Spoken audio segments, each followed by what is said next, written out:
Hi, everybody, and welcome to Around the World with Duff. And I am Duff. You may not know that, but that is me. I just wanted to wish everyone a happy, what is it, Tuesday, June 2nd.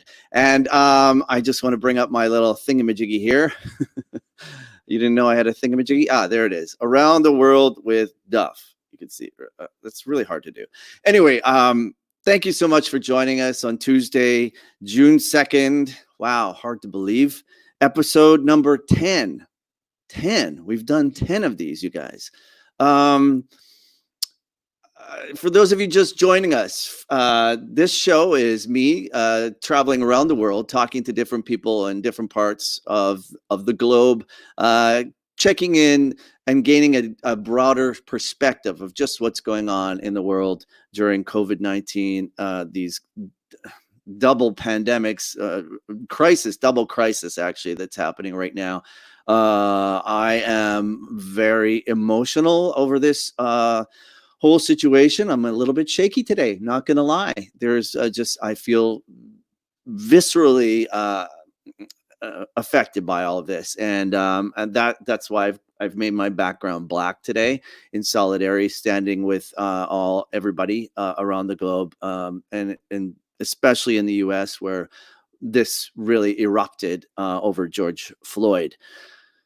So, yes, we will be going live Tuesdays, Thursdays, and Saturdays. If you don't know, I might be adding some more special episodes. I'm rounding up perhaps some people in the U.S., and if anyone would like to come and join me on the show, I'd like to gather people from different states in the U.S. just to gain a perspective right now on the ground, what's happening. So I think that's really important. The times will vary during these live streams because it's hard to schedule everybody during this time. It's really difficult for me to hook up with somebody in Thailand when it's a day behind and a completely different time zone. So bear with me, but just keep an eye on the times.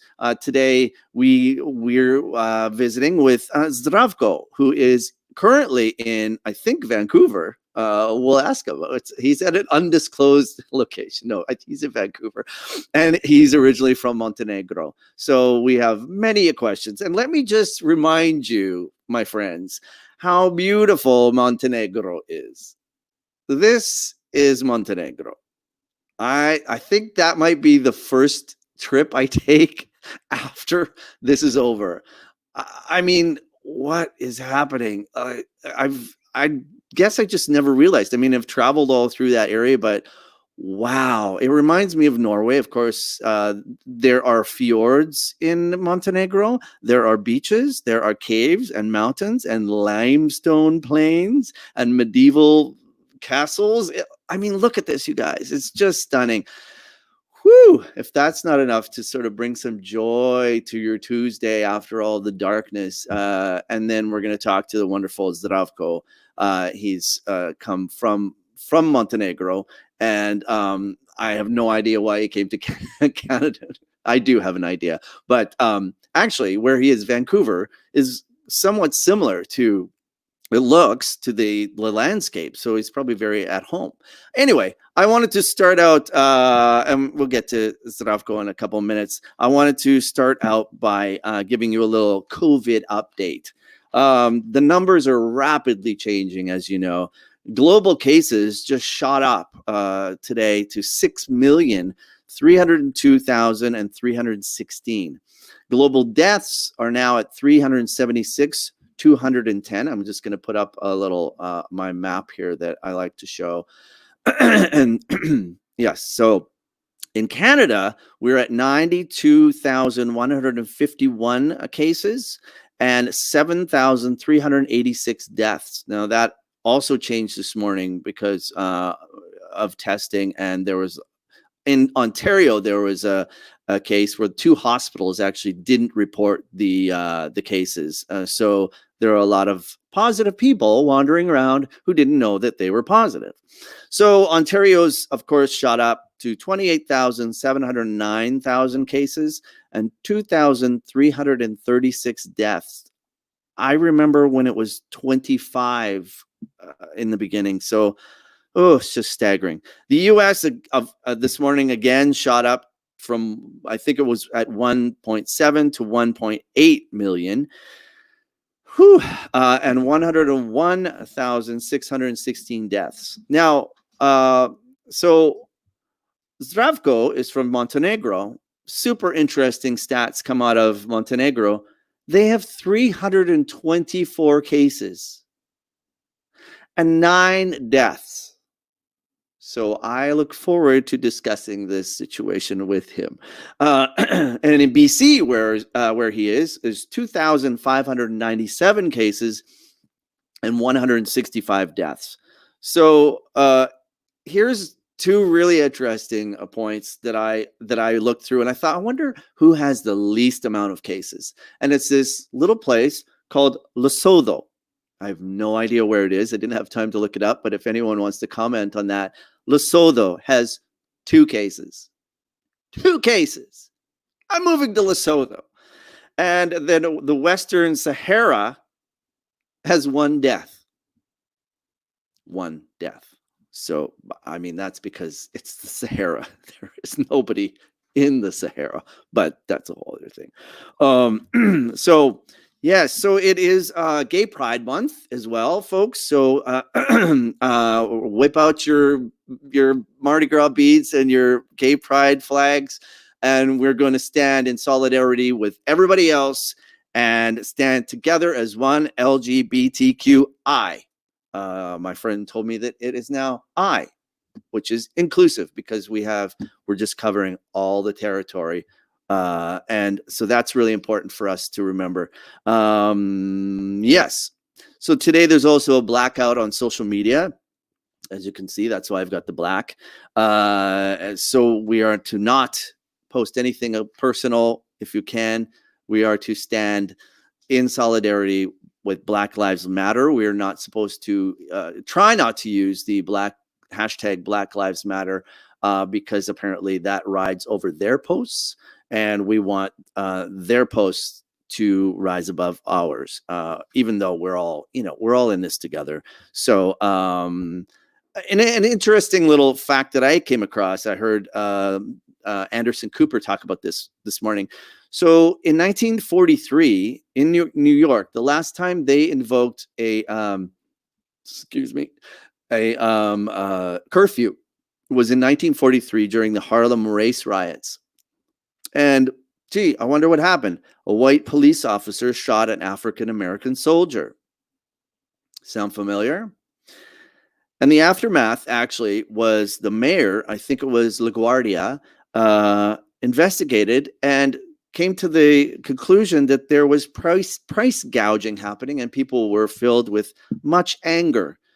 So I was looking at some of the footage yesterday of the riots, and I saw this very close shot of a bunch of young guys, women, men, all running into a store and grabbing stuff. And I thought, holy shit, they to me, that's them saying, you know what, screw you to the corporate America. We're going to get these overpriced shoes. And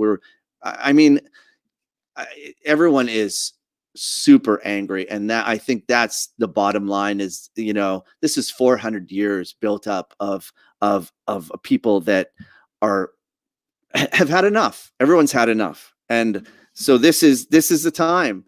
I mean, it's happened in my culture as well, and my people.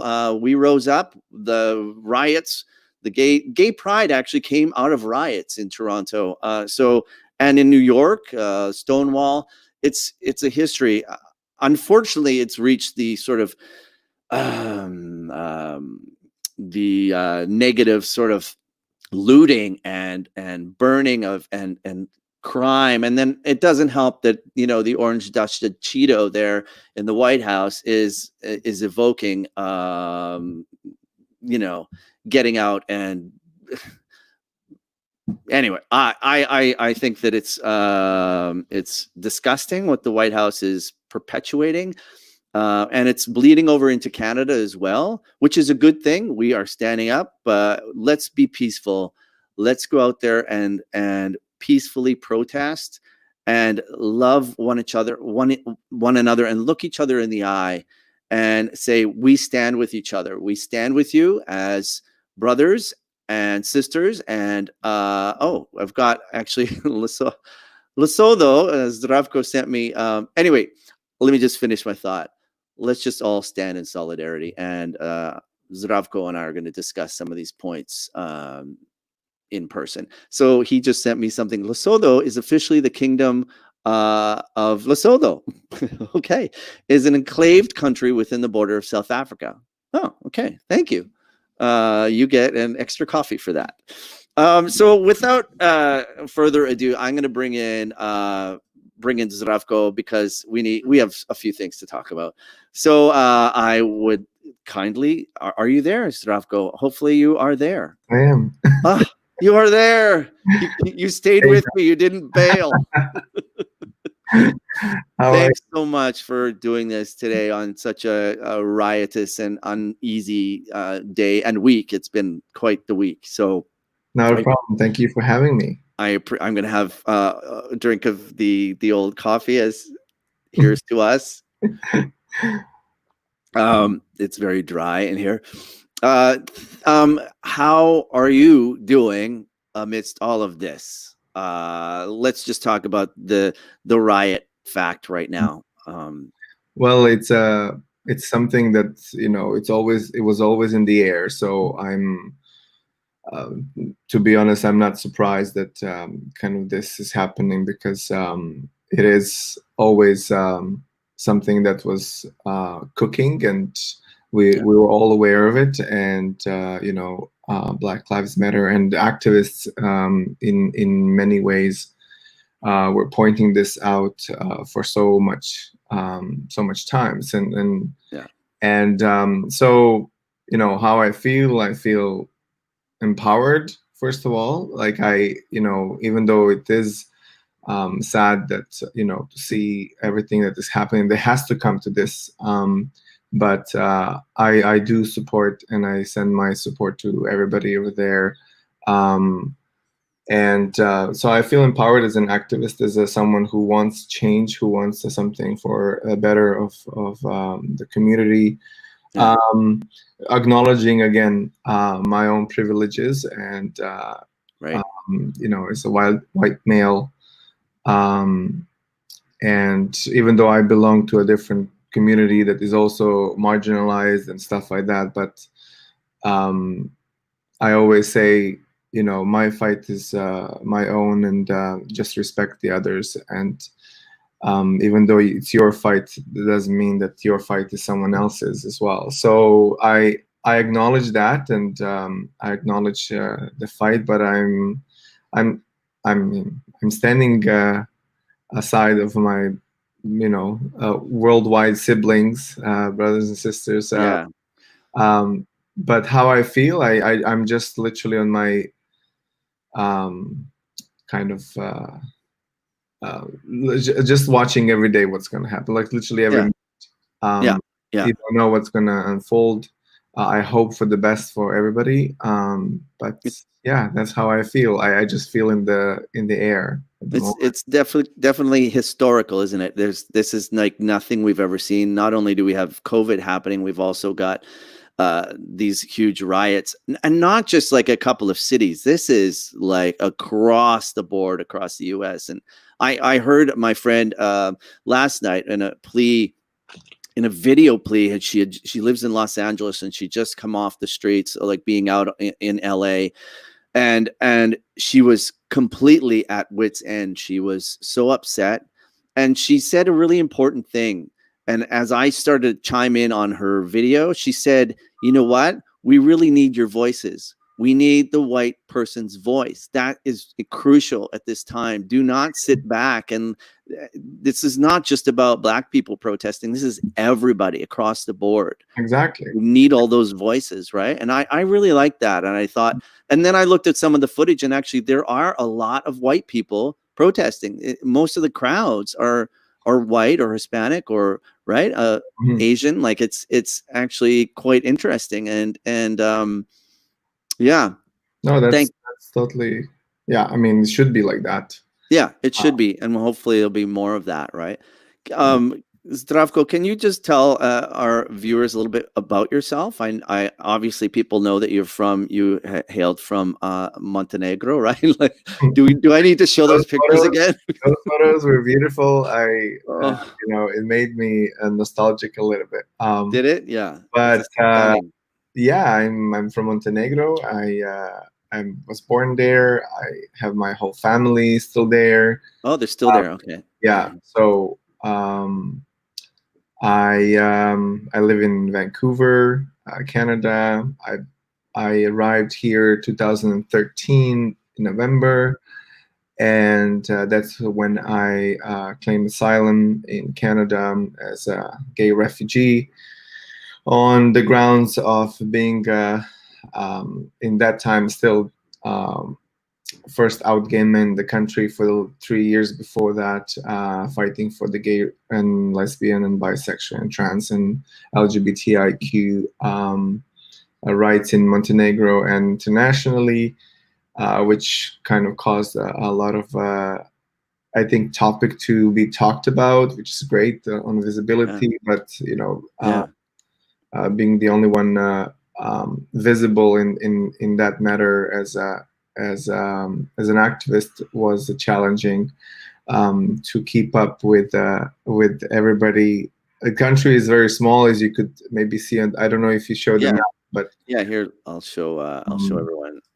It's so the country is very small, like it's yeah. 600,000 Right. people, around that number, 620,000 And it people. used to be part of Yugoslavia, right? Yes, so all those Yeah. countries around Bosnia, Croatia, Serbia, Right. Slovenia on the top, and Oh, yeah. Montenegro were part of, and Macedonia were part of Yugoslavia.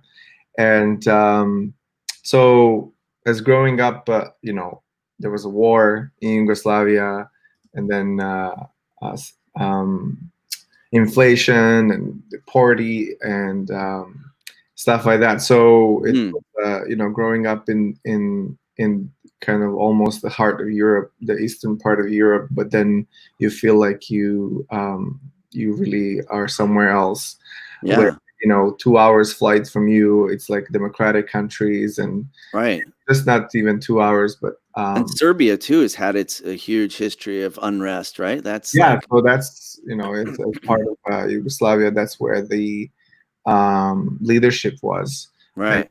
one of those leadership, who was Slobodan Milosevic, was the one Milosevic, yes, remember who that. started most of the conflict in the region. But growing up as a child, as with experiences like that, I remember going, like, my mother's waking me up at 5 a.m. in the morning. I'm like 6 years old, Mm, run to the store and stay in the line because there's only enough milk and bread that someone can take. really? And later on, she will come after makes everything in the house and gets up and all that. She comes around 7 before opening, and I go back to bed. Uh, Really? yeah, so all Wow. those, like, things stuck into your head about Yeah, right. how much you appreciate everything you have in the future, Mm, and I think that creates also in you some kind of unrest about justice, about you know uh, I mean, not, of course, everybody, but I always had that as part of my life, that I'll always be the one looking around and yeah. be quiet in a way when I was like in high school, but then something wakes up, and I was part of the youth clubs and traveling, Right. and I wanted to make some difference. And of course, being closeted gay as a teenager, another challenge to be in a country where Orthodox Church, Catholic Church, and Yeah. Muslim community is not really supportive. A religion, let's just say, not really supportive of. You being who you are, so you're surrounded by so many things that you cannot be who you are. So I Yeah. yeah, I grew up in Montenegro. I then after passing my teenage days, I lived in UK, in Venezuela, Oh. and Mm. yeah, so it gave me a little bit of, I think, as an activist, I think I grew up in that environment because I was working for um, Roma Community Organization for Education. Right. And I think in those times I was fighting mostly for someone else's rights, let's just say, some other communities like women's Right. rights, person with disabilities, Roma rights, and stuff like that. But then, yeah, I came back to Montenegro, and I had a partner in that time. And when I was walking my dog outside in the evening, I got attacked.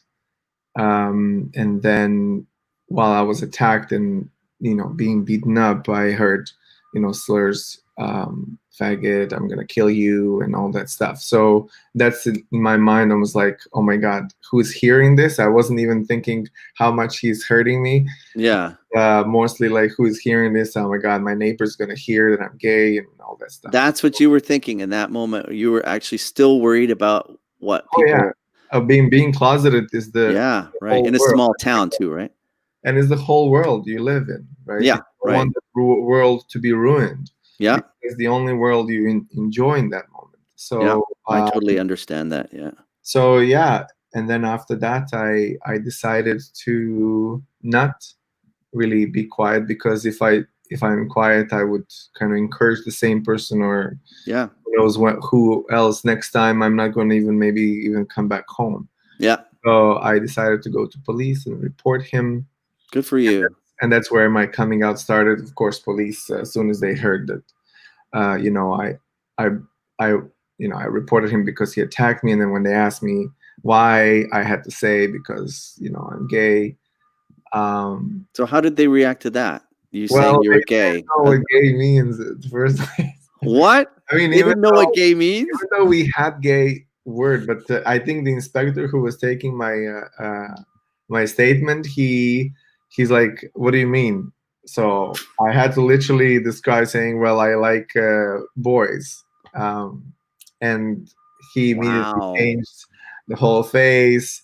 He started typing, texting, and then suddenly other people are coming into the room, looking at me. It was like I was a freak Oh my God. You on the must have been show. felt like you're on display. Yeah. Yeah, It's like, so ooh, look, it's specimen number one. We've never had one of these before. yeah, it's like come and see this guy. Oh, I'm so So sorry, Zdravko, you had to go thank through you. that. And then I went back home. Within a week, people start texting me. Some friends saying, "Don't go out."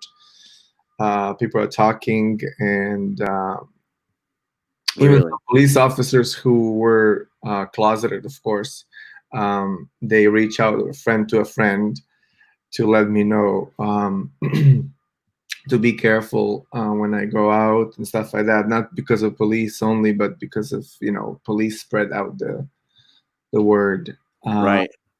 and I'm sure that there are people who knew that I'm gay before that, but when you don't say it out loud, it's not true yet. Were you wearing big bobbly earrings and a wig? Visually, everything was like totally That out. might have given you away. Yes. Um, I sorry, I don't mean to make light of oh that no, no, no! situation. That's a horrible thing to No, happen to it's a anybody. it's And a part of experience that I'm not shaken anymore to talk about, because it's part of my life that it's a yeah, past, and it's good to talk about it, because every time I talk about it, I feel better about it. yeah, And so yeah, after some time, I decided, you know what, if this is the way how it's going, eventually everybody will find out.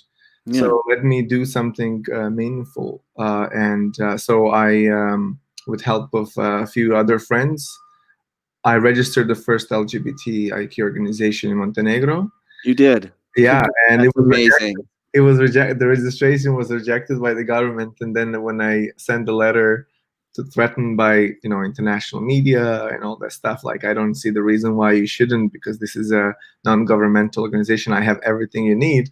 Then Yeah, the second round, they accepted the because of the media intervening and not what know they're. they didn't actually know in that time. I just Oh, said in my letter to them in the oh, next round of registration that if this doesn't get accepted, I'm gonna because they didn't want to accept my name because it was literally LGBT Forum Progress, it's called. Right.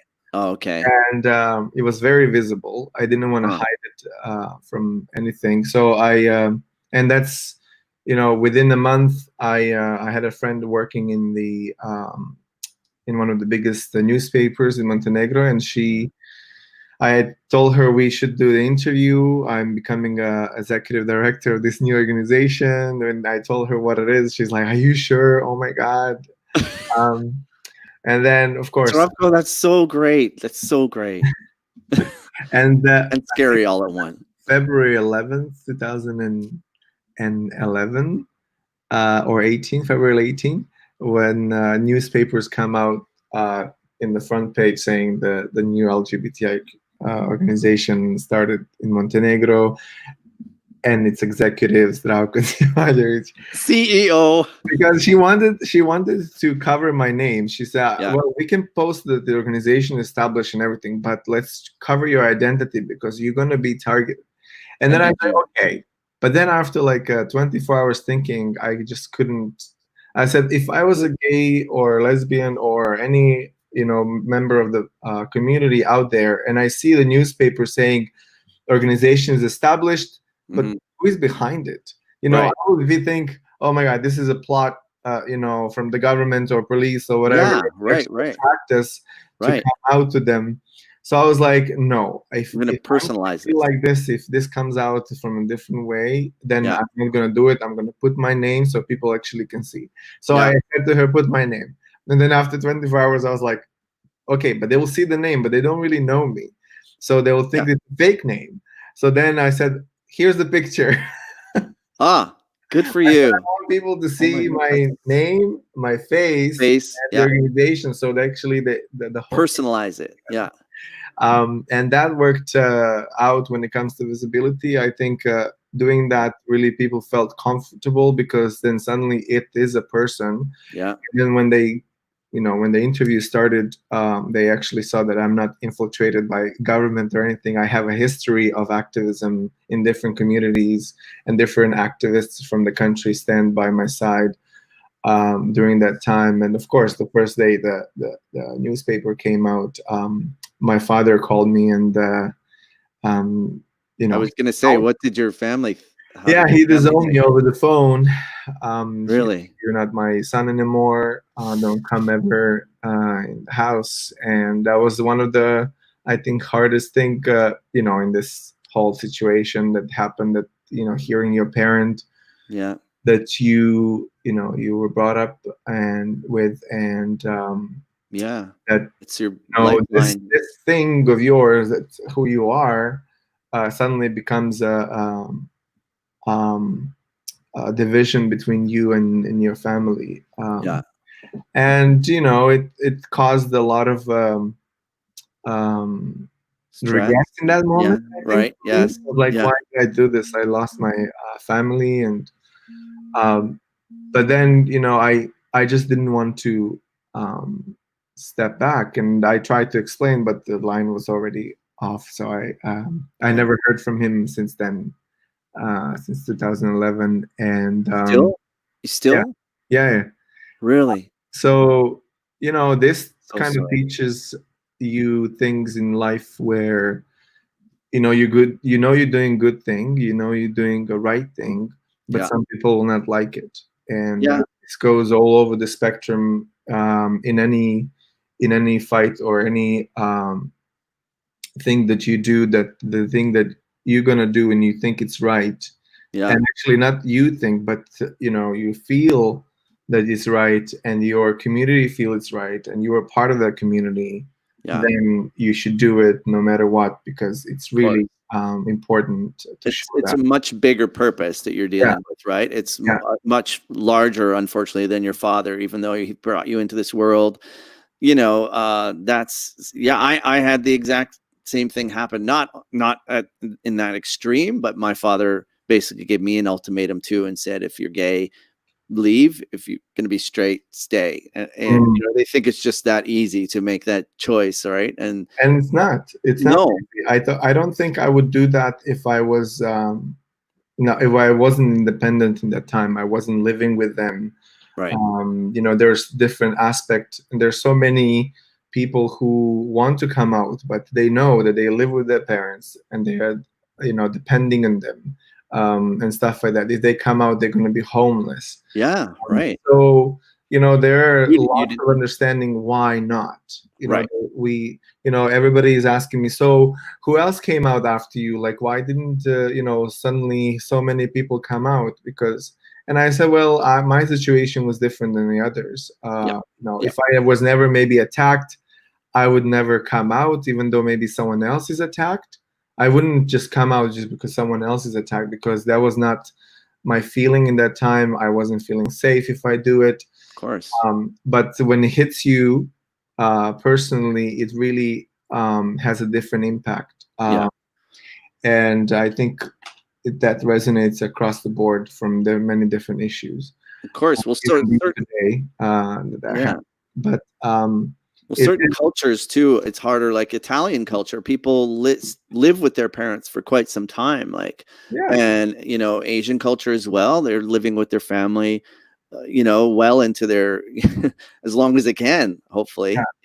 But that really affects their situation. So then, what brought you to the point where you're like, I need to leave this place? right. Did you? And So why Vancouver? in the next 3 years of my life in Montenegro from 2011 and 13, lots of things were happening regarding LGBTIQ rights, which I'm very proud of everybody involved, and not only my work, but really everybody, like from allies to international institutions and EU activists who, and international activists who were really part of my journey, and especially people in Montenegro and activists on other human rights issues.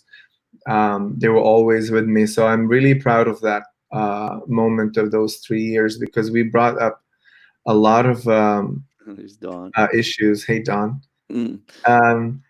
We brought up a lot of issues when they were never talked about in Montenegro, and media was pretty fair towards the topic. The good thing that I had is a good relationship with media in general. I don't think they had anything really to have against me in a way that they will say, this guy, he was in a political party before and now he's using this as, I never had anything from my past that can be linked that this is out of any other interest than from the human rights perspective and the human perspective. Yeah. So I think that started a really good relationship, because people will see a genuine fight for the human rights and the community that was shut for so many years, and everybody had a friend of a friend. Of course.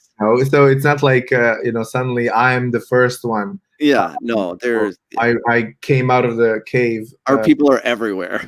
So, as you said, in the police department, in the government, Yeah, and it's interesting. For those next 3 years, I saw multiple layers of discrimination, multiple layers of shame, multiple layers of power dynamic on from the government side that I had to fight with. Having support of the European Union institutions in a way that Montenegro is still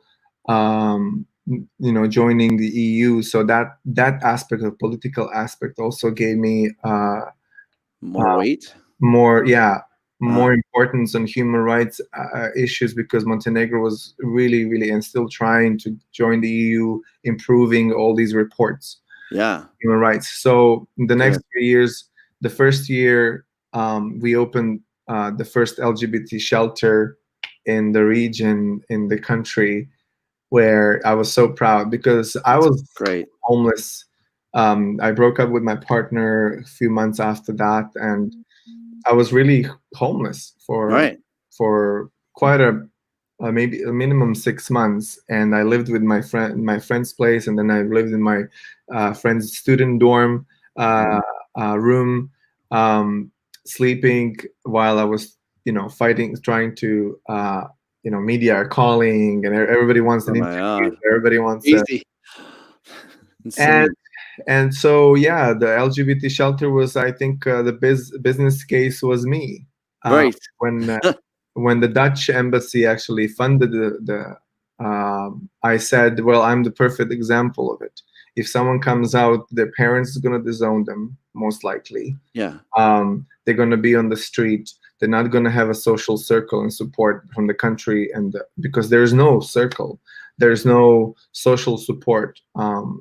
And especially if you say that you are HIV positive or LGBTIQ or something like that, you are immediately on the lower. Stigma. Yeah. Right. Um, How did you get the Dutch government involved in that, in the embassy? um, well, as you might know, I mean, Dutch government is very, very open-minded when it comes to human rights in general, and Right.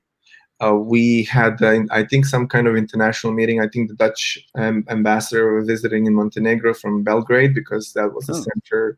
There's no Dutch embassy in Montenegro, right. and but they were in charge of Montenegro too, like that's the region.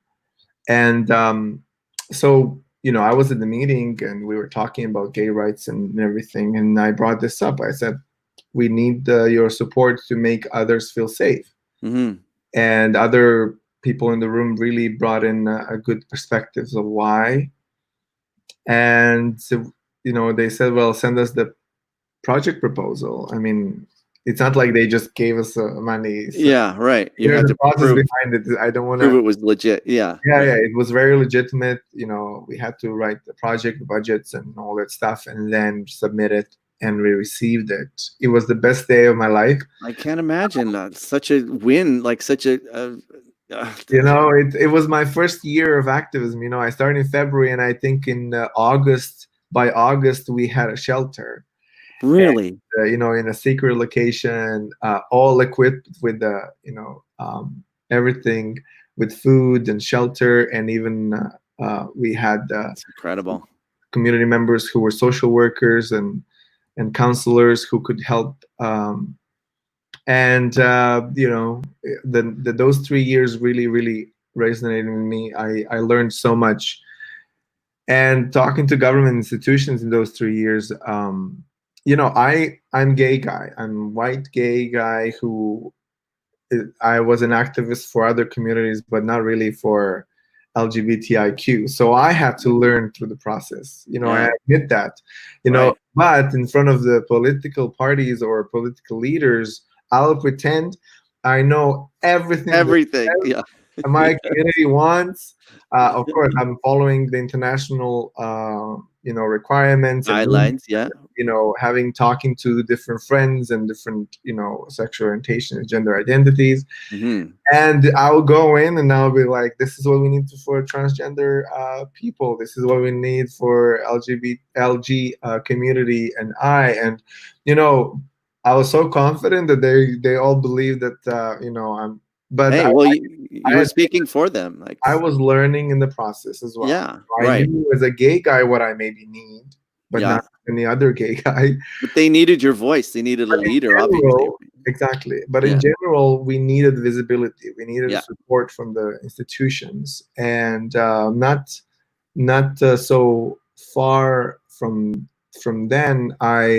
We managed actually to have a Ministry of Health agree that they will support the gender reassignment surgery costs Really?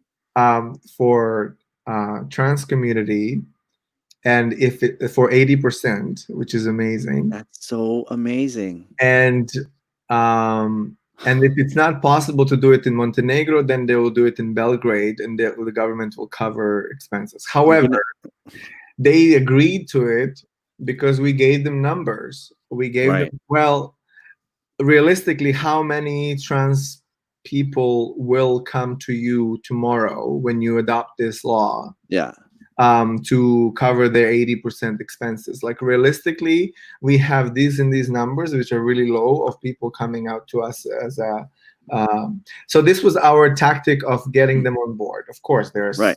we don't know the all numbers, but we want to put the law in place Yeah. from now or in 10 years. And then You know, it's there. who feel that they should do it, and Yeah. they feel as a different as a different gender identity, and they Right. want to go through this process, they have the option, Right. and we got it. You So That's there was amazing. a Like, different to play. think that this all stemmed from what happened to you, that horrible thing that happened to you. I mean, I guess that's where everything like this comes from, right? When you're beat down so hard, like what's happening right now with George Right. Floyd, is that people will rise up. You can't beat us down. Yeah. No, It's I, people will rise above especially it. the times, especially the times where you couldn't film everything, you Yeah, right, couldn't right. document everything. So it's your word against the government, and Yeah, you're gonna lose immediately if you don't have any support. yeah, So I really really even though it was like it's so hard to watch and everything, but yeah, if that was not documented, it yeah. will be black community against the police community, just as before it happened. Right. Many, many Nothing times, would right? happen. Yeah. So How many more times? Like, take your cameras out, document yes, everything, because yes, that's your biggest tool it against really is. higher. Um, Well, kudos for you for even doing all of that without the cameras involved. That says something. That just shows how much fire you had in your belly, oh, like as we thank you. say. But I and then you asked me how did I come to this point, but Yeah. I really wanted to focus on these 3 years because it's changed a lot perspective on LGBTIQ rights in Montenegro and in the region. Mhm. And more people started coming out, and Is it true that they banned same-sex marriage there? Is it yeah, banned? it's So still, that's still something that has to be worked yeah, on. yeah. I mean, with the three religions, Oh, that's yes, that's right. the only that's the I think the only topic they all agree with each Right. other. Yeah. I don't think that will happen that soon, Well, that's hopefully, but no. I The don't. I don't know. There will be lots of protests from Christian uh, Yeah, you're in Orthodox the Church heart of and believers, and right. will be unrest and stuff like that. But Yeah. it's a change. I would love Yes. to have the same Hey, happen, and steps, steps, as they steps. have right to protest, we also have right to protest, and everybody Exactly. has a reason to believe that they have something to do. So Yeah. in those 3 years, as I said, it's been a lot of back and forward in human rights aspect of and a real life on everyday life of LGBTIQ people in Montenegro. People start coming out to me from different layers and levels of society, It's and hearing amazing. those stories and respecting actually how much um, uh, uh, you know how much they trust me Yeah. in coming out to me. It's amazing. Well, it's And an affirmation to you, right? It's just another thing oh, under to give you confidence to move ahead. exactly. You're like, yes, this And this goes to show all my every work. day I would almost every single day I will face some kind of hatred Right. over social media, or threat, or death threat, or attack, physical attack. If I go out in a bar, I'll be someone will wait for me in the washroom and then attack me or verbally insult me, or I'll talk to these people even, and then after maybe in some situation we would even shake hands in the end, because he's gonna come to me and say, what are you doing here? You should go out. We don't support you. You're a faggot and all this stuff. Yeah. I'm gonna beat you. And I said, well, wait, can I ask you something? And he's like, yes. I said, well, do you know me? And he's like, no. And I said, did I do anything to you specifically? He says, no. Did I do anything to your friends or your family personally? He's like, Mhm. no. And I was like, so why are you standing here? Yeah. Like, why are you here? He's like, so he's like, oh, no, no, no, I wanted to kind of let you know that my friends was gonna beat you up, and not, Oh. not Oh, me. I really? warned Oh, you. that So, is so you totally disabled him. That's so good. but my point here is, like, if you challenge yourself, Yeah. thinking why is this important to you, Yeah. then you might actually go totally different way. If he just thought, who is this guy? Why do I really need to go there and harass him? Hmm. Does he it threaten me in any way? No. Yeah. And then he will be probably still with his friends inside, not following him in the washroom. Maybe. Most of the time, guys like that are actually their own sexuality is threatened. They Maybe actually, he wanted to meet me, so this was a great reason. yeah, he just wanted you to kiss him. you know, I I try to refrain from these kind of comments because I understand everybody's, but it's a good way segue to joke. But I Yeah. and all those and then in 2013 we we came to idea to organize Pride in Right. first Pride in Montenegro, Right. and of course Wow. that's another layer of issues. Oh my Yeah. God. Well, because wasn't there was an event, a violent, it got violent, right? Yeah, so first we got a really big unrest from people that I was surrounded from the community. This is not good. Was this in your town, in your small town, No, it's in or the capital. uh, okay. um, this is, how are we going to organize this? This is the first time people are going to attack us. And then, of Right. course, politicians, police, everybody's trying to tell me that this is not a right time. This is not good. You should wait. And then, I was on some, I think, talk show or something, and I Mhm. said, and there was like I think Minister of Human Rights on across the hallway from me, and I don't know, someone else on the other issues, and I said, and they were talking about maybe it's not a good time. Montenegro is still trying to figure it out. Right. You should do other stuff, In 200 years, we're still and I trying to figure it out. and this is a typical question everybody asking when even today, like, what is a good time? Yeah. Like, When is a good time? give me Exactly. the date, the time, Yeah. and the You tell me. year where Right. you believe that everything is going to be okay, Yeah. The planets are and aligned. this is going to be amazing. Mhm. And of course, they're all mute because I was asking them on national TV to do that. So I said, so just don't tell me that it's not a good time, because I think I know when is a good time, because I am part of this community, and Yeah. So there was a back and forward, fear, how it's going to happen. Of course, that's right. As soon as we announced it, Of course. climbed like in thousands, and we did it in August. Sorry, in July 24th, I believe, Mhm. 2013. That's when we organized the first Pride in Budva town, which is in the coastline. Oh, okay. Beautiful, as you said, as you Yeah. saw. Horrible, ugly place, I'm Uh, sure. yeah, and we didn't really want to announce the date so far, in In advance, advance, because yeah. we don't want to give anyone the time to prepare and come. Yeah. But the date leaked out maybe a week before, and then police was really trying to stop like convoys from Serbia coming to Montenegro in that, Really? because there were people coming from different regions, regional countries, to participate in the protest, and You mean against it or against, for? Oh, against wow. Really? yeah, because they had their secret whatever intelligence saying that especially soccer fans, football fans Right. are gathering. They inviting everybody from different ranges to come and you know um, take us out and all that stuff. So it happened with the big unrest.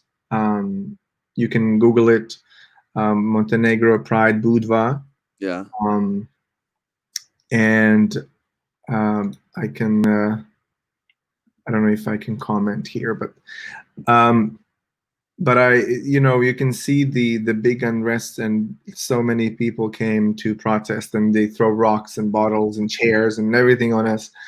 And I really think that if we didn't have a good amount of police, like a full gear, riot police like I never seen in my life. We would, I wouldn't be here today probably, or because they were really, really keen to do something to us, and we had to be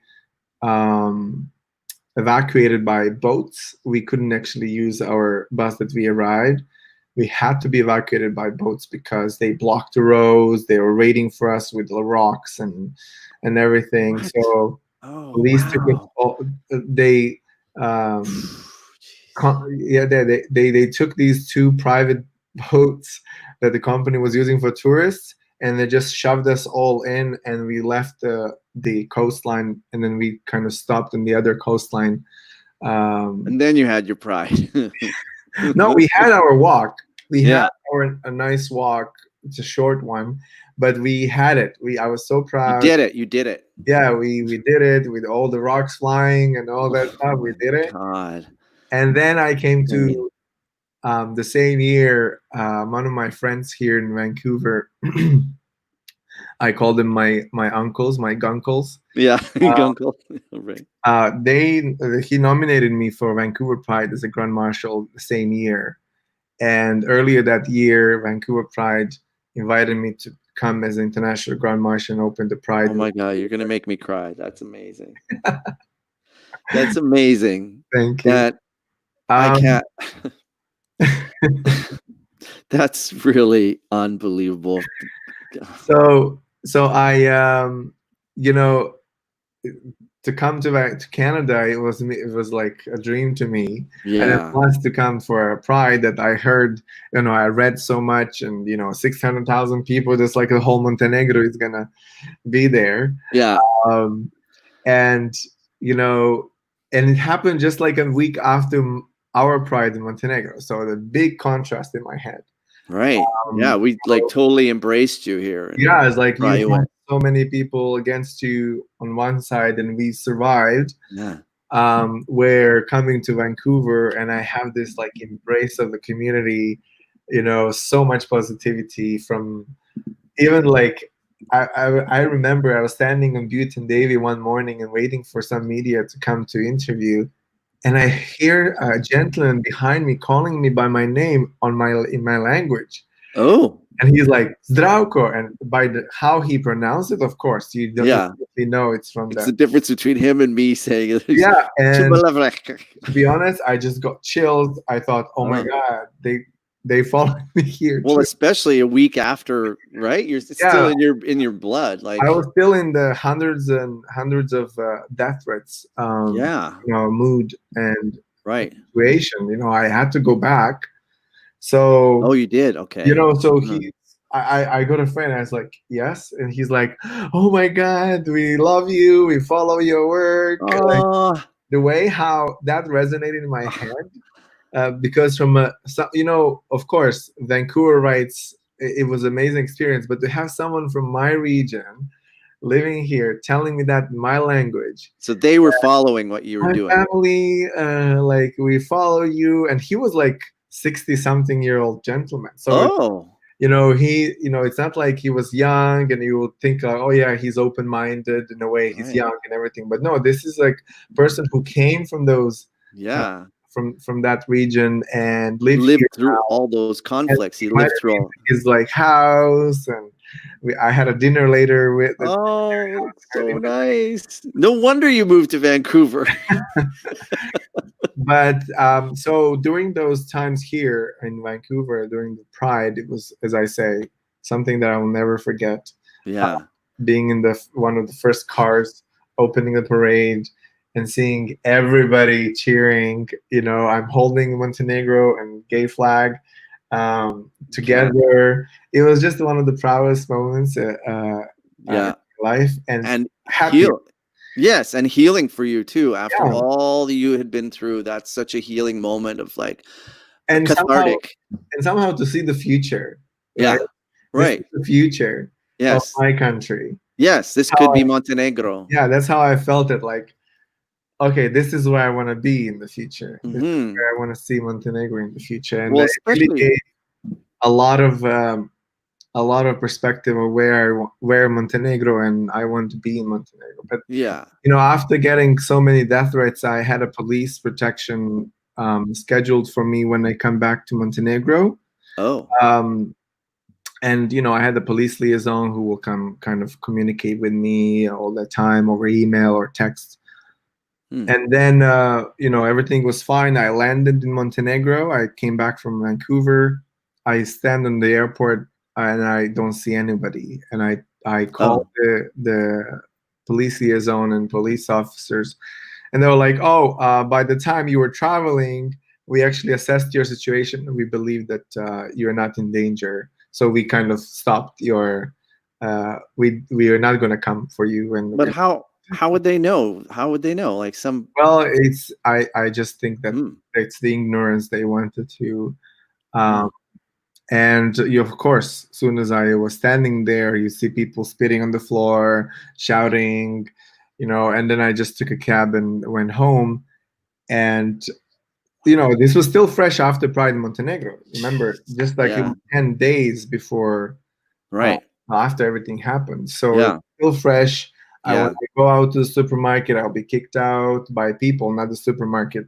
It's a huge mall, but by people shouting, "Get out, faggot!" and What? Oh, open your head. wow. And I'm This looking is at now. people This. around, and I'm like, seriously, you don't want to do anything about this because they are literally threatening me. They're going to kill me here, and you just standing there. No. People, of course, are afraid to even intervene because they don't want to be associated. Yeah, the legalities of it. So yeah. that was in 2013, right? Yeah. So and now what? Go ahead. And that's where actually I, after a month just living in my place, being locked in, and people bringing me food, my friends, and trying to work from home, and pressured the state prosecutor, to prosecute these people because I have hundreds of death threats and people openly threatening me that I could report them to police, and I did. Yeah. And nothing happened. So after a month, I got couple of advices from international organizations and my friends and activists saying, you have to leave. This is it. Either you stay and you don't know what's going to happen to you. You might be murdered tomorrow. You're going to be disappeared, or you're going to be, in a way, beaten up that you cannot even function by yourself. So you have to continue this from outside. And it was one of the hardest decisions I made, to leave everything, because I was so proud of achievements and everything we did. Yeah, you did incredible work. But I had to. I don't think I would even be mentally right in my mind if I stayed, because it was just so much oppression. Well, and it's such a deep-seated thing, right? This is like one of the oldest areas in the world where the religion is deep-seated in these people's lives, and like goes back generations. I mean, like the 1200s, right? Like this is like, that's why isn't that why Montenegro is like medieval, has like old medieval buildings, right? It goes, I mean, it has a big history with the Turkish Empire and the Roman Empire, and there's lots of mix there. But so now after that, I arrived in Vancouver. Right. You actually just decided, I'm going back. Yeah, I made my public statement. I had it written in draft, emailed. All media were there, and I was waiting to get in the plane. And while we were, speeding, accelerating to go, I clicked the send while I still had You're like, I'm safe now. I'm in the air. Imagine if it didn't go. No network. Time to move. But I sent it, and then of course it just blew up.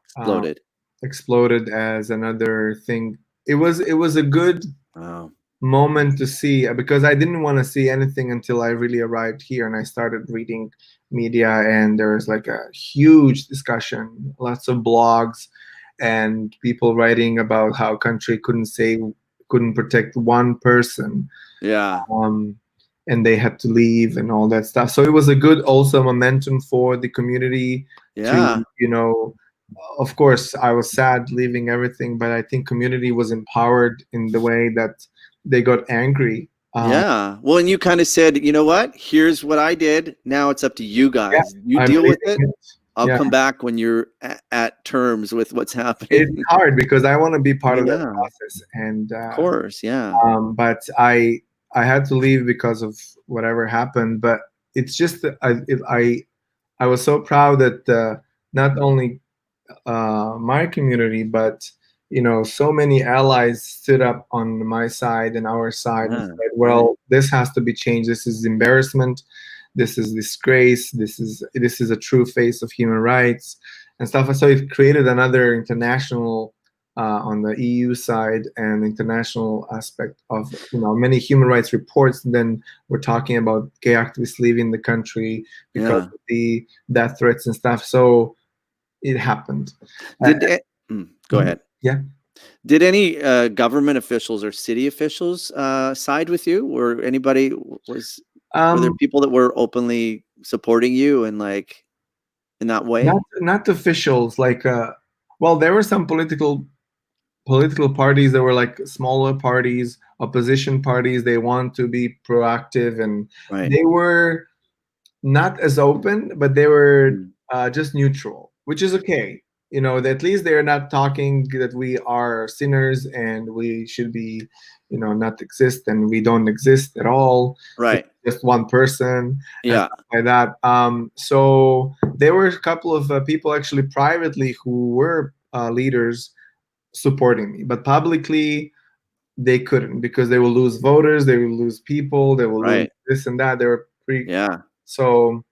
And what about the mayor of the capital city? Is he Oh, called the mayor or yeah, yeah, a mayor. Well, in that so time, mayor is the same as anybody else. I mean, right you against know, it? yeah. I mean, it's just the whole. They, even though they're politicians and everything, they have their own beliefs and Yeah. An agenda too. agenda, anything. Like, Right. Yeah. it's not like just because they're sitting in some chair, they're aliens. No, they Hmm. go back home, they with their families, and they have their own community that believes in something or Yeah. believes that we are all sick. And Yeah. so many police officers they were protecting me. They will be probably on the other side with the protesters, but they couldn't because of what they're told to do. Of course. So, Yeah. and the opposite, of course.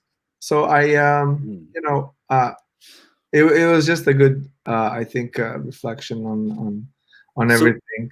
So do you operate like basically kind of mobile from Vancouver, and do you run things from there for their prides now, or Actually, what's been no. the progression since I, 2013? as you said, when I left, I didn't want to drag things with me, Right. right? I wanted for the community over there, leaders that are they're left, and to lead the organization, and the other organizations later, you know, came out, and more people came out, and Right. so I didn't want to drag that with me. Right. Like, I didn't want attention to Yeah. be on me. And if I say something, they say, "Oh, Zdravko said this," and then Right. I overshadow um, them over there. And I didn't want that to happen because it was a little bit of a pattern the first maybe couple of months Yeah. where they would ask me for interviews, Yeah.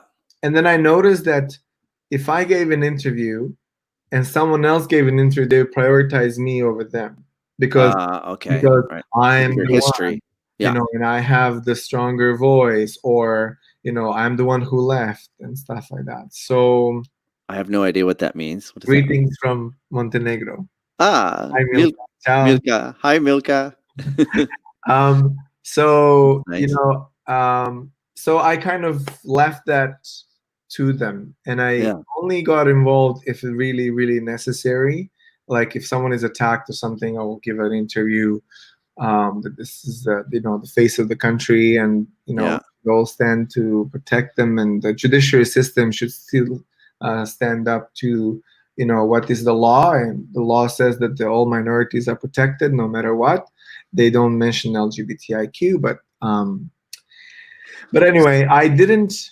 I follow Montenegro's activism very Hmm. much and what's happening over there, but I am just avoiding to be involved as a local Hmm. because I don't think that's fair towards local activists and local organizations. If there's anything internationally happening or someone needs my help or my voice, I'll definitely step in. But I don't want to. I just don't think it's fair. I have so many different voices through here, and I got involved Yeah. in this community. I got involved with refugees and refugee processes because I went through the same process, and I started volunteering the same year with Right. the Rainbow Refugee Organization. Um, and yeah, so my life here now in Vancouver is totally, I think, on a different level of activism and Yeah. involvement in Good. the community with Well, refugees and newcomers and asylum seekers. yeah. Um, We and still need it in Canada. We still need it. We oh, still, definitely, there's still prejudice, there's yeah, still yeah, homophobia. As I was telling you, like I've seen it last year. I've noticed, I noticed a spike in it, that's for sure. But I've noticed a spike in everything, racism and prejudice across the board. So, mm. and it's, we know where it's stemming from, Oh, really. definitely. No, I Yeah. mean we're not So, immune. no. Canada might be, you know, intercultural, interreligious, and multicultural, multireligious. Yeah. But we're not immune to racism, homophobia, No. family violence, domestic violence, No. women's rights. So all that has to happen, like for person with disabilities rights, especially. Um, and there's so much to be done. But comparing it to different, of course, from Montenegro, I'll say, oh my God, this country is amazing Right. because Yeah. suddenly I don't have to fear for my life. That's Yeah. just having saying that as a from the perspective of being gay, I don't have to fear for my life. Well, Right. on an everyday basis. Of course, if you go to maybe some other communities in Canada, Yeah. you might feel like maybe I shouldn't come out here. Yeah. Yeah. Um, That's true. so comparing those two worlds, of course, but now living here, I have to start living here, not living there in my mind. So Yes. we have to improve stuff here. So I have a question for you. A couple of questions. First of all, is Pride still going in Yeah, Montenegro? It yeah. is. It's Okay. uh, it's happening every year. Do they still protest Uh, against it? there were big unrest for the second year, Uh-huh. and then after that, I think police was managing it better and properly. And Amazing. now there are also big unrest, but I think mostly verbally, not physically. When it Right. comes to Pride, of course, there are attacks and death threats and threats on every level. Um, That's amazing, Zdravko, that you did that. You well, did that. not only me, but I know, but you were the sort of spark that started it, and you should be so proud of that. thank That's you. like an unbelievable achievement. Even if you just did that in your life, that's saying something, for a country like Thank you, Duff. for that city. So thank you I from like appreciate from our people to it. you, and by that I mean our people, the gays Thank you. and the LGBTQI. But also I wanted to ask you. So what, like during this whole unrest of that's happening with the riots and protests happening in the States and Canada too, um, after you've been through all of this, what do you think that we should do? Like what are the steps from here on in other than large scale protests? How do you think that these people, how do you think the government should approach it? Um, well, that's a $1 million I question. know it's a huge, Uh, it's a massive, Everybody's talking profound about it question. these days. I think we have to respect these riots. Yeah, I don't think even though we see fires and all the unrest and everything, it's part of the process. yeah, And I think people just have to be listened, and the community has to be listened. And of course, there will be people, bogus people, who will take advantage of this and do some stupid stuff. but I think the focus shouldn't be on them. It should be on the real issue. Uh, Right. and as Human. long We're as human, right? yeah, as long as we have a real issue vision of like what is really a problem here, don't Yeah. focus on broken windows and fires and everything. Yes, that's really really horrible. But what's the cause of this? Right. Do you that's an interesting question. Does it stem from the poor economy? Does it stem from like, is it a racial thing, or is it actually is it the way the country's operated, the infrastructure and No, I think it's a racial thing. I don't yeah, think we should try to put any other social aspect right, connected to it. I would say it's a right, racial thing that connected any other, like social support and everything, but right. connected to the race. I mean, Yes. it's a something that should be called out like by name. It is a racism that then triggered all the other inequalities that the Yes. society don't offer them. Yeah. And with the First Nations and Black community and Yeah. like from any different layers and levels of communities, and we had to, as you said, as a community that is privileged and who has a history that did this. Yeah. Right. We should embrace it as our own history, not saying someone else did this. Why should we pay it now? Right. Yeah. So Canada has its own racial history, that's for sure. yeah, so Back. me, I'm a newcomer in the sense of like I've been here for 7, 8 years, but I embrace that history of Canada, and I'm Yeah. also working with reconciliation and embraced it, and I want to be part of it, and I cannot just say, well, I just came to 8 years ago. Why should I think what happened in so many years behind because I wasn't even here. I, Yeah. you know, No, you're part of no, the mosaic. it's part of I my like, identity. yeah, It should be part of my identity, and it is. any person who come to Canada to live here and embrace the life here should embrace also the reconciliation and anything that's happening here as part of their life. Yes. Nothing else. Well, we're immigrants. Like Yeah, I'm just Canada is just not as much an mine. immigrant. My family came from Scotland. I'm not from here really. So we need to listen to the people of the country and pay respect to. And for Canada, it's the Aboriginal population, and in the States too. But like the slavery and that whole end of things goes back like 400 years, Mm. which is something that Exactly. that No, I mean, it's a long history of mistreatment and discrimination that really, um, as for the gay community too, without riots, we will not be sitting here talking freely. And that's right. you know, Pride came out of riots, right? yeah. So I mean, Yeah. somehow, I mean, when you think about it, Stonewall happened in U.S. So this is also has to happen, I guess, in U.S. To start. I guess the issue is violence, right? I guess like if the police come at protesters with violence, that you're not getting anywhere. Like Yeah, I mean, it's just you going to mentioned, create a civil war. yeah, you mentioned Cheetos and orange Cheetos at the beginning, Yeah. comparing it to the U.S. president. I know it's an insult for Cheetos because I love Cheetos. Uh, Sorry. no, it's true. Yeah, But you're right. I should just and call them a and ball of orange wax.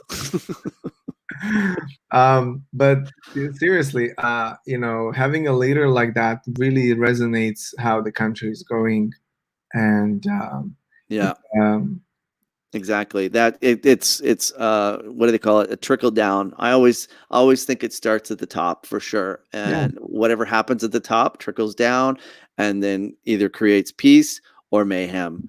yeah. And I So think I mean, um, they had a black president, so mhm. that's for 4 years. I think, also embraced him as Twice. when that happened. I think even Canada was so proud. Oh yeah. um, to have a black president, a neighbor. No, Uh, no. If and we could just do the I will same. never forget that day when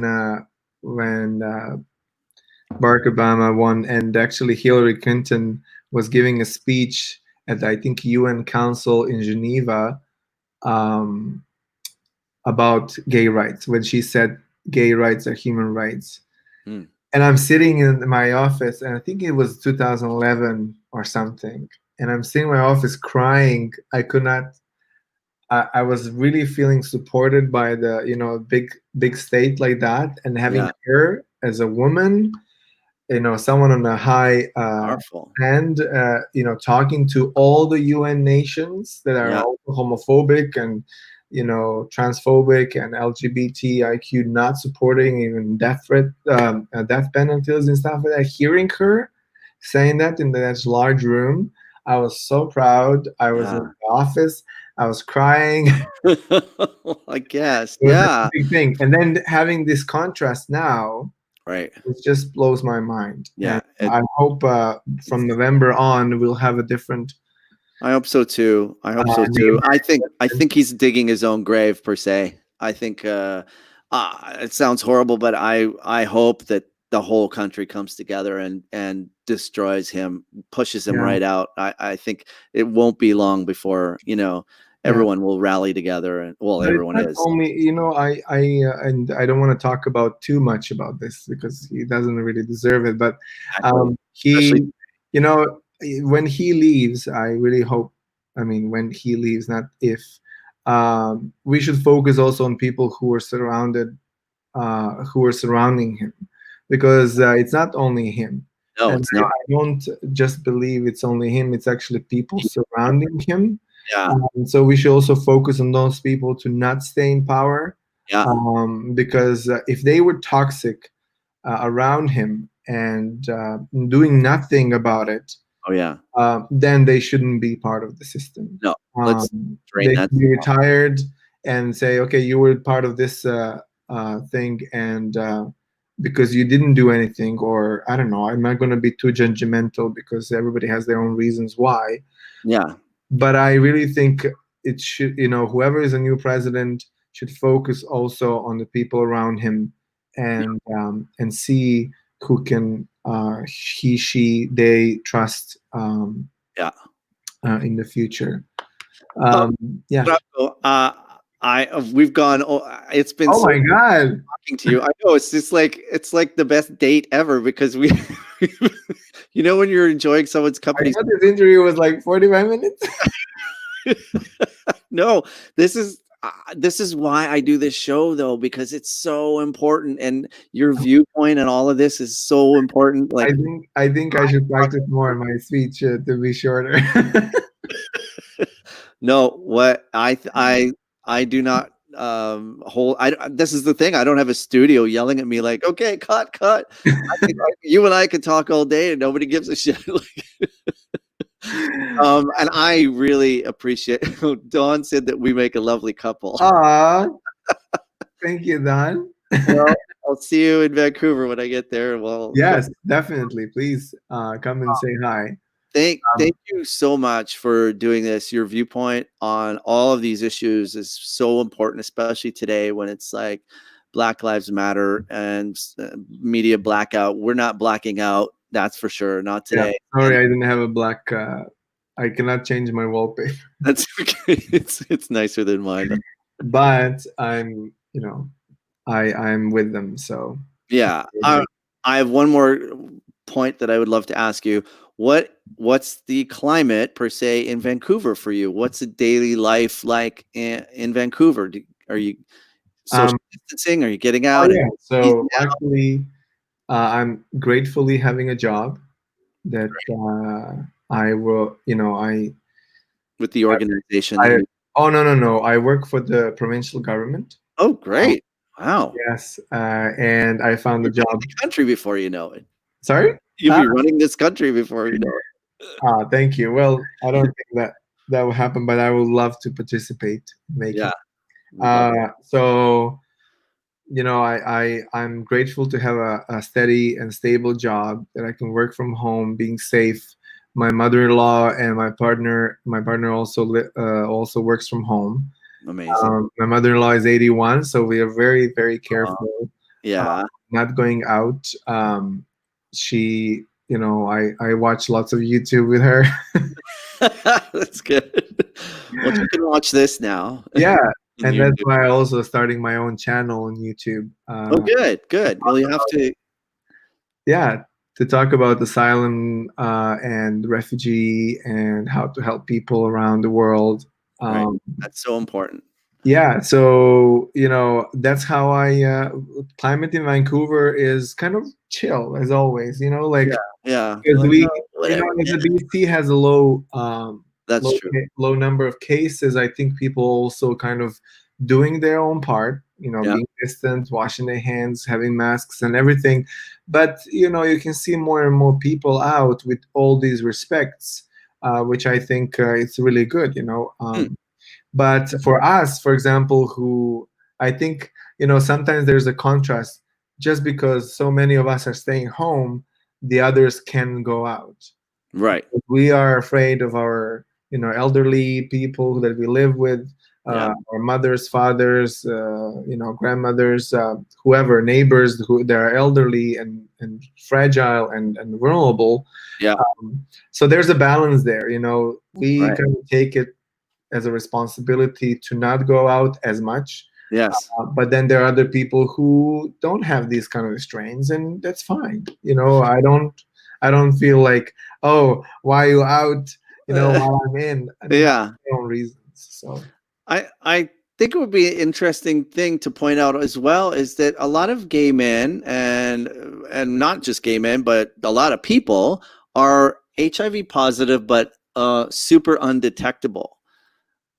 Which during this time is kind of an interesting point. What are your views on that? Like, um, because they're some of the most healthy people around, right? People yeah, who are undetectable. yeah. So I it doesn't really for me matter if they're undetectable or not, or if they're because having a relationship or a sexual relationship Hmm. before and now, in the specifically talking about gay community, it's totally different. Right. um Yeah. Now, even when there's no clubs or pubs or whatever, but Hmm. mostly people, gay guys will meet over um the dating apps or the apps, Right. and during the COVID-19, that is not helping either, because they have to be distant. They can Yeah. meet with strangers. They can not meet with people that they met before, not only Yeah. strangers, but people they were meeting each other before. But I think now, um, because of all this lifting, like we are in the stage two, people might feel more comfortable doing it. It's Right. a big risk, not only on this perspective of, I don't think even people think about too much on contracting HIV, uh, No.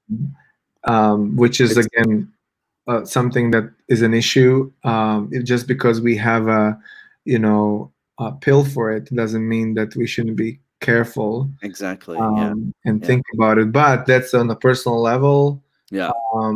Something that I worked for the Vancouver AIDS Society for 2 years as a director of development, Right. and being part of the community that we helped every day. You see the hardships of contracting HIV, because not everybody has an access to the Yeah. medicine, and Right. not only medicine, but the same life, um, Yeah. Well, uh, they also could have an everyday life addiction as stuff. well, too, Yeah, right? Yeah. So, nutrition, yeah. everyday life wellness and stuff like that. Not everybody has access to Yeah. it, even though if they have a pill, that doesn't Hmm. solve their life problems. Right. Doesn't fix everything. Yeah. So, So, yeah, I don't know. I mean, that topic is very. I actually didn't um, investigate too much about it. no, that's okay. I I'm just thought, in I a thought monogamous relationship, and I don't. you're lucky.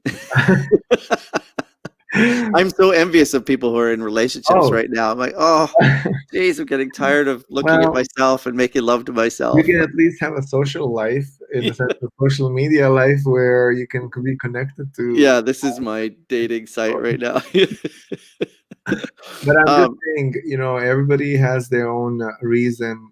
Just be responsible and yeah, think about others, not yourself. And well, I to think, me, yeah, right. It kind of harkens to the HIV pandemic and AIDS pandemic, because when that first came to light or dark, we were sex was like the bad thing. So we assumed everyone was positive, and I actually think that we should adopt that during this as well. Assume that everyone's positive Mhm. with COVID, and then you're protecting yourself no matter what. I think that's a great way to look at it. So if you're going to have sex with somebody during this time, just assume that the person you are having sex with is positive. So you can't Well, touch each other.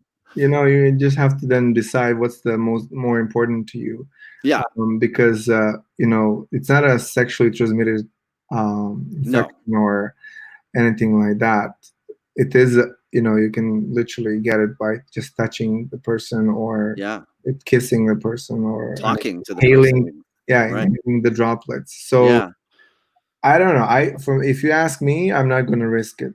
Um, No. Oh my God, no. But what so I'm saying is, if you do, choose a tree that's 12 feet away from someone else, and like and what do you do then? just from afar. It's a beautiful thing from And then afar. you can do it over camera. Why would you go out? Oh, you're right. So just stay at home. It doesn't Unless matter. you really want someone physically in front of you, well, that's something else. Yeah. But Maybe that'll be the new sort of thing, is stripper bars with have like plexiglass, like exactly. cages.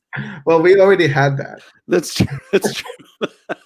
And they got a free shower. Yeah. So there you go. I mean, it's Yeah. I I think it's a world. I think we just have to be grateful in the world we live, yeah. especially in Canada, that we have all of this and we can laugh and we can joke about it, and because not everybody has it. So No, I it's think we true. just have to live outside of the bubble sometimes and look Yeah. around, appreciate what we have. Don't feel bad about it, Yeah. but it's just like acknowledge others, and that's it. Yeah, exactly. And respect each other and be kind to yourself and to the other people around you. Yeah, There's a lot of tension in the air right now. Just everybody breathe, and we're all in this together, and exactly. let's get through it. Zdravko, thank you so Oh much my for God, doing hour this. and a half. Sorry, I guys. know. No, no. Let's push for 3 hours. Woohoo! I really appreciate it. Thank you again, and give a kiss to my second home, Vancouver. I love that place so Thank much. you. And thank you to Don. If he's still watching, Oh he might yeah, have he Don, might have tuned out it. this connection. Yeah, Yeah, it's like I'm going for lunch. yeah. I'm done. He's in Nashville drinking and having a good time. And give my best to your mother-in-law Thank and you. your partner, and Thank you take so care of much. yourself. I will. And I'm so proud of you. Thank you from our community to you. Thank And you. Thank you. and I wish that Montenegro much peace and love. Thank you so much. And likewise to you. Be Thank you. safe, and thank you for having me. And I hope that we'll meet in person one day. Yes, for Yeah. sure. Okay. Have a good the rest of the week, and thank you again. Okay. You're welcome. Thank you so much. Bye. Bye. Oh, it's one of the sweetest guys. That was Zdravko, and I thank you to Don for introducing us. Probably one of the best episodes on such a day of blackness that's happening. And I was feeling very down and uninspired today. I almost canceled because there was just so much sadness and unrest happening. But just talking to this one man, and as you can see, one person can change so much. So that's actually a really important message, is that, each one of us can go out and make a difference. And I saw a video. I love you too, Don. I saw a video of a friend of mine who's in the States, and he doesn't go out. He doesn't protest. He doesn't post on Facebook, but he had a huge post that he made, and he's actually out there protesting in Los Angeles, which is one of the hot spots for protests, and that says something. You're welcome. Thanks to the. Oh my God! Now I can't say it. Zdravko. I'm not going to attempt his last name because I won't insult him. Thank you so much for coming on. So yes, that's a really important message. Each one of us makes up a huge group, and if we all go out and make a difference, and let our voices be heard, no matter what color your skin, it's really important that we go out and voice how we feel about this. And no matter where you are, in what city around the globe, it's happening everywhere. So thanks everyone for tuning in. I forgot, I actually still have Lloyd Dickey Robinson Johnson out there in the field waiting for me to check in with him. So let's check in with Lloyd. He's out there. He's actually in Montenegro as far as I know. Let's just see how he's doing.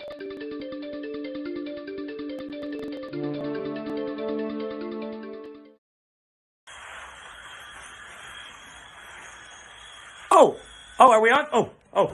Hello, Duff. Here I am, Lloyd Dickey Johnson Robinson, and yes. Well, I'm on ground zero here. I overstepped. Was it Madagascar I was supposed to be in? I can't remember. It doesn't matter. The reception's really bad here. But all I know to this date, right now, breaking news is that there are no infections here where we are. These are live animals. They're actually just pausing for us. They're really well trained, which is amazing, because they're very big. That one's a little smaller. He's sneaky. He kept looking at me, and I said, "Get away, dog," because he's sneaky with his what do they call that? His nose. Anyway, yes, I can tell you from my notes. So no coronavirus here, and there is none in Madagascar or Munchausen place or Montenegro. I don't know if that name sounds familiar to me. Maybe I'm supposed to be there. Anyway, so what I want to say is that it is changing. The world is changing. There's a couple of things they're opening up the doors now. There's schools opening up, which is really great. And I'm excited to find out where I'm going next. It is something of a tragedy with regards to communication because we seem to be lost in translation. And I don't know if it's me or you or the network. Who knows? But all I can say is Godspeed. And I hope that we can connect again soon and that your guests can actually... Simba. No, they're good. I don't know how they hold on to that pose that long. All right, back to you, Duff. I don't know how I hold on for so long. I'm speechless. He's not in Montenegro. I have no idea where he is. Godspeed to Lloyd Dickey Robinson Johnson. Thank you so much for, again, giving us such a broad view and so many great facts. There is no network, by the way, Lloyd. It's just me. So thanks everybody for tuning in. We really appreciate it. This coming Thursday is my guest is coming to us from United Emirates, Dubai. I think his name is pronounced Fahar.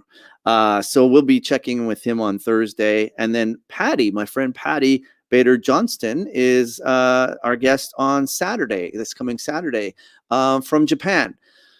So, we're going to be tired by the end of the week. So many different countries.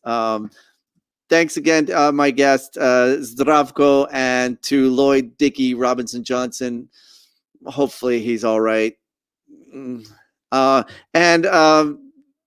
Please share this post with everybody. Have a great evening, everybody, and take care of yourselves and take care of those around you. Black Lives Matter. They do. And today is the day when you should make all your screens black so we stand in solidarity with our brothers and sisters. Okay. Have a great evening, you guys, and we will talk to you soon.